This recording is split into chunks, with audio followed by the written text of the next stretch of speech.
Mirza Ghulam Ahmad, heard about it? He said, I am the fulfillment of that prophecy about the return of the true Messiah. But he had a big problem. His problem is that the Messiah who is coming is the son of Mary, and he happened to be the son of a Punjabi woman.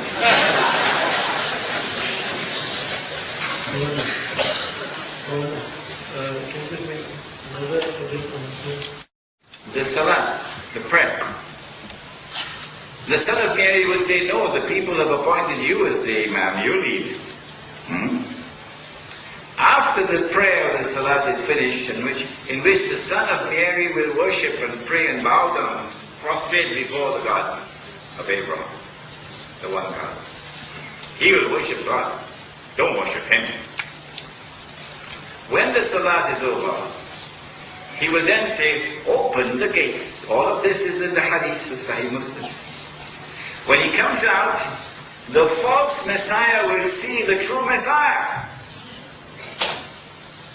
And the false Messiah will become so scared that the Prophet used an Arab expression. He says he's going to melt like salt melts in water.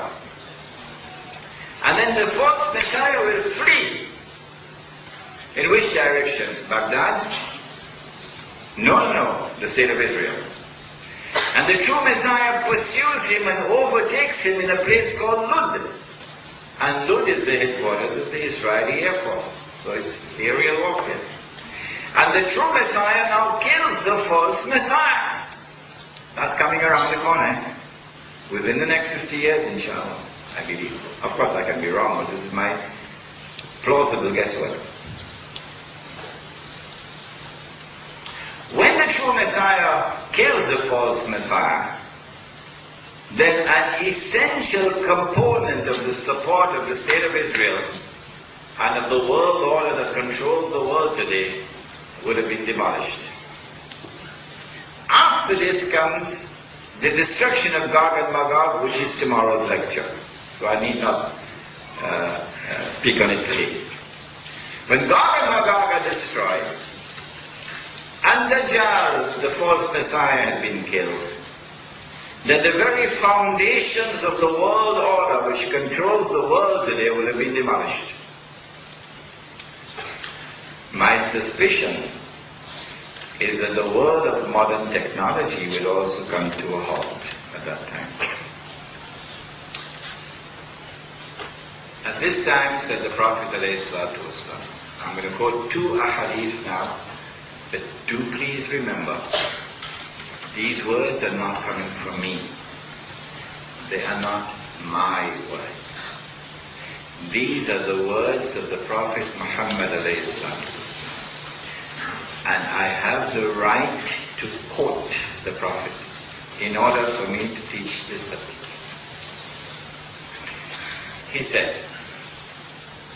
this is the first hadith I'm quoting, which is not in Bukhari and not in Muslim. This hadith is in Tirmidhi, the Sunan of Tirmidhi. He said, when you see the black flags coming from the direction of Khurasan, go and join that army, even if you have to crawl over ice. Those are his words. Where is Khurasan?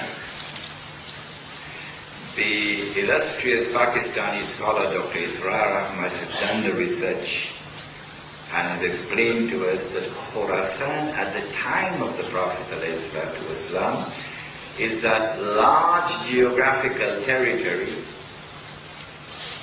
of which Afghanistan is the heart. Includes the northwest of Pakistan and the northeast of Iran and territory north of Afghanistan. But what is quite symbolically important about the heart of that territory is that Britain tried to colonize it, and Britain failed when Britain was the ruling state in the world. And then the Soviet Union tried to colonize it when the Soviet Union was a superpower. And the Soviet Union failed.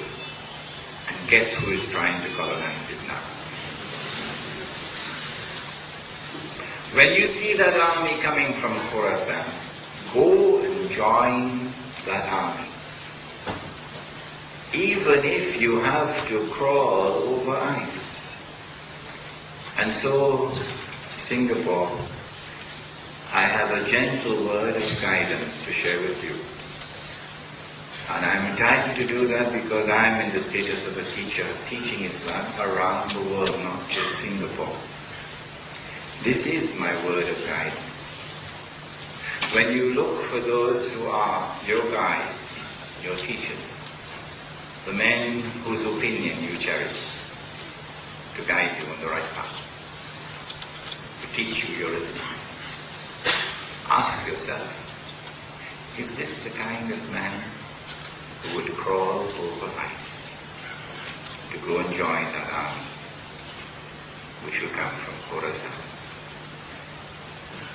If he's not, then go look and search for such a man. Go and join that army, said the Prophet ﷺ. Because no one will be able to stop that army until it reaches Jerusalem. Those are his words. And so the destiny of Jerusalem, as it emerges from the lips of Muhammad ﷺ, whether our enemies accept it or don't, whether they are comfortable with it or they are not, is irrelevant. Our leader has said, and we believe that he has spoken the truth, that it is the destiny of Jerusalem that an Islamic army and armed Islamic resistance will liberate the Holy Land. There is no peace talks which will resolve the problem when Muhammad ﷺ has spoken. That jihad is already in progress. You don't need anyone to declare jihad. The jihad is already in progress. And what is more, no one can stop it. If you do not have in your heart the longing and desire to participate in that jihad in whatever way you can, then there's a big question mark concerning your faith.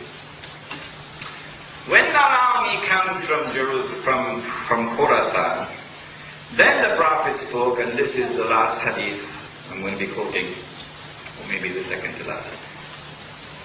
He said, now, this hadith is in Sahih Bukhari. It is also in Sahih Muslim. It is therefore muttafaqun alayh.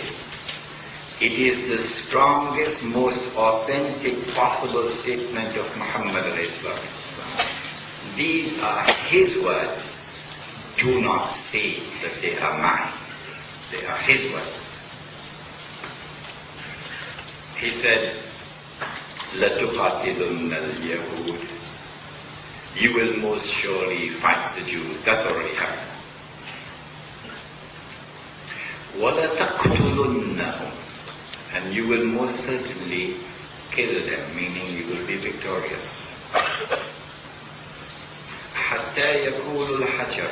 At that time, the stones will speak. Ya Muslim, O Muslim, هذا يهودي ورائي. There's a Jew hiding behind me.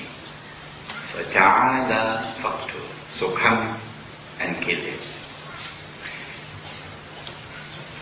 This will result in the liberation of the Holy Land and the destruction of the state of Israel.